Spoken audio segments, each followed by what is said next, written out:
ক্ষুদ্রতম কণা থেকে বৃহত্তম ছায়াপথ পর্যন্ত সবকিছু বৃত্তাকারে ঘুরছে। ইলেকট্রনগুলো নিউক্লিয়াসকে প্রদক্ষিণ করে, গ্রহগুলো সূর্যকে প্রদক্ষিণ করে, তারকারাজি ছায়াপথের কেন্দ্রে থাকা কৃষ্ণ গহ্বরকে প্রদক্ষিণ করে। ছায়াপথগুলো নিজেরাই মহাবিশ্বে ঘুরপাক খায়।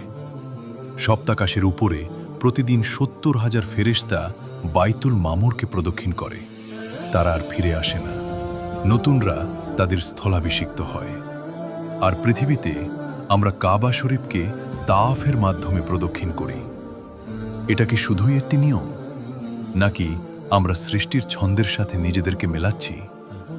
অতঃপর আল্লাহ কোরআনে বলেছেন, তুমি কি দেখো না যে আল্লাহকে সিজদা করে যা কিছু আছে আকাশসমূহে ও যা কিছু আছে পৃথিবীতে, সূর্য, চাঁদ, তারকারাজি, পর্বতমালা, বৃক্ষলতা, জীবজন্তু এবং মানুষের মধ্যে অনেকেই প্রদক্ষিণ করা হচ্ছে আনুগত্য বা আত্মসমর্পণ।